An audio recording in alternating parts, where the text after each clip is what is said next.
What do you usually say when you start it? What's up, guys? What's going on, guys? What's going on, guys? Okay, I'll say that. What's going on, guys? Welcome back to episode 2 of Road to the Meet.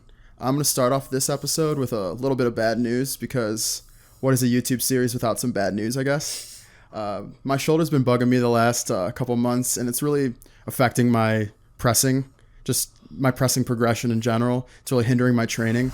And for a little bit of backstory, I hurt my shoulder a little over a year ago, overhead pressing, and just really hasn't been the same.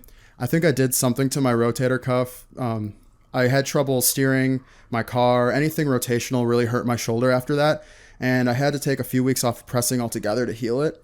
And ever since then, I just don't feel stable with my shoulder.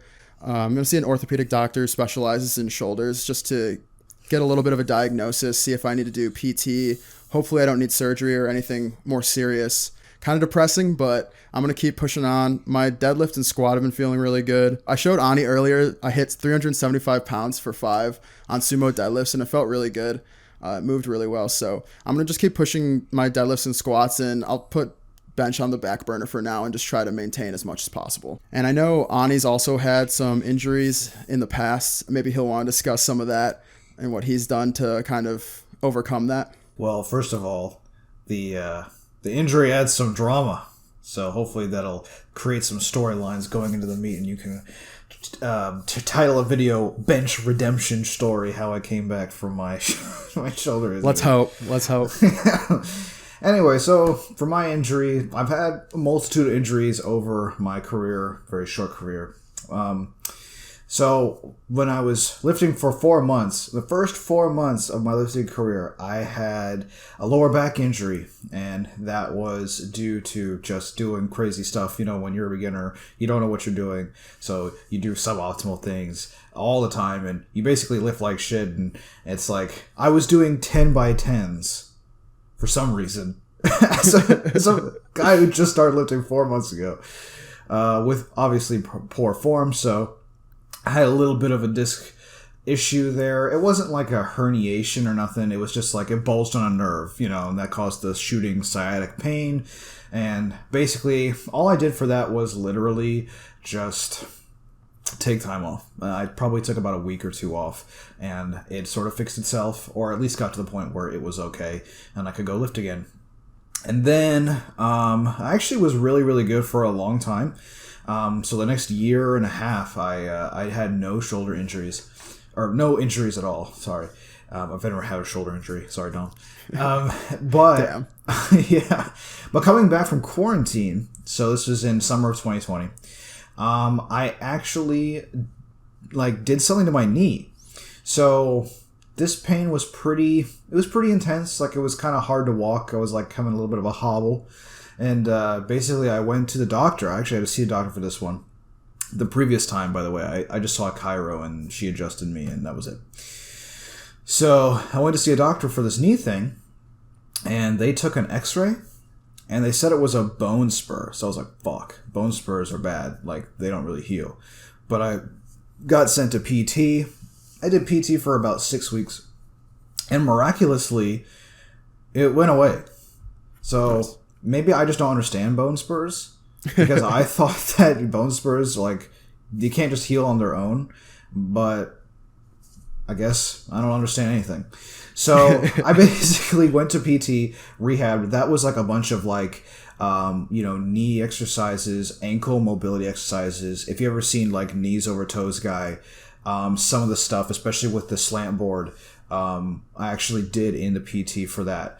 And it was that's interesting, yeah. Yeah, it was banded stretches and all that stuff too, and kind of working on form in the gym. After that knee injury, that's when I came back and ran the famous Jeff Nifford powerlifting program, which is probably what I'm the most known for at this point.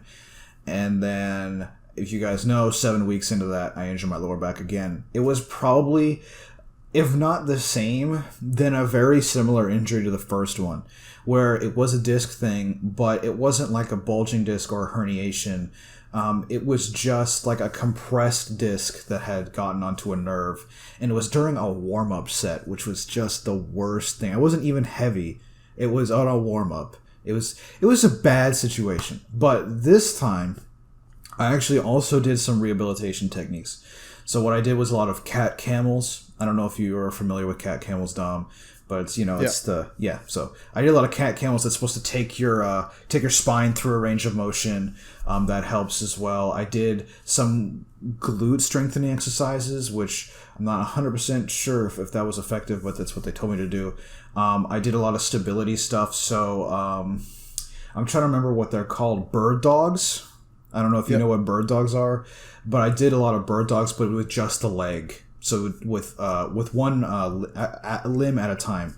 And it was just the legs, and then it was supposed to be with the arms and the legs, but I never did that. I was actually back to normal before I progressed up to that, and then that was also accompanied with painkillers. Took a lot of painkillers, and then How was it coming off the painkillers? I think I have a really high tolerance for that kind of stuff. So I didn't really notice any like side effects per se. It was kind of a seamless transition, but that's also because, low key, I was taking a lot less of what they dosed me for. So they dosed me like certain milligrams like 3 times per day. And I would only do it like maybe twice in the beginning, and then even towards the end, like once. And it still had the same effect for me, and it was no big deal. So yeah, that's my injury history. And you're feeling good right now? Oh yeah, I feel the best I've ever felt in terms of general health and structure of my body, but also I'm the most mobile I've ever been, in my opinion. So I have a knock on wood that this is going to lead to a very healthy future. So yeah. I'm hoping for good health for you. You as well. Yeah, so as far as my injury goes, I'm hoping that I can still keep it competitive for our little competition for the meet in November. I'm hoping I can still bench. If I can't bench well, then I'm assuming we'll do something like a Wilks score to make it more even when comparing against each other. But if not, maybe we'll just go head-to-head in a total, which I'm hoping for. I hope we can just go straight up head-to-head. That'll be fun. I don't know if that's what you're thinking too. We had kind of a little bit of discussion about this before in the past. Doing a Wilks would make more sense just because I have the more mass, so I have the ability to out-total you. But also, Wilks would probably even that playing field a little bit. But we have very different strengths in terms of our lifts. So like, we've talked about this. I don't know if we've even talked about this today or on the previous episode, but your deadlift is way better than mine, and my bench is way better than yours. So it kind of evens the playing field a little bit. So I mean, I'm always gonna prefer to go head to head. Right. But given the situation, like you said, if we have to, then we have to use a formula. It's okay. Yeah. I think we'll play it by ear, guys, and leading up to the meet, if I'm not doing well with my shoulder, maybe we'll go Wilks. If I'm feeling great and I'm looking like I'm gonna have a good total, then we'll just go straight up head to head. It'll be awesome. Either way, it'll be fun. So yeah, this is the second episode talking about our injuries. Send prayers for Dom. Send him good vibes. Prayers up. Hope he gets all right. Hope there's nothing wrong with his shoulder for real, and hope he can make a very speedy recovery if there is. Post down in the comment section what you guys think we should do in terms of how to score against each other, because maybe you guys are more experienced than us in this powerlifting world, and maybe you have some insights that we don't. You can follow Dom on TikTok. He's got a really actually good handle on TikTok. It's @nattylifting. I don't know how you snag that, but that's really good. And you can follow me on Instagram. I'm more of an Instagram type of guy. It's sxbertooth_. And subscribe to this channel. Subscribe to Dom's channel. I'll leave that in the description per usual. And yeah, we'll see you guys next week. See you guys.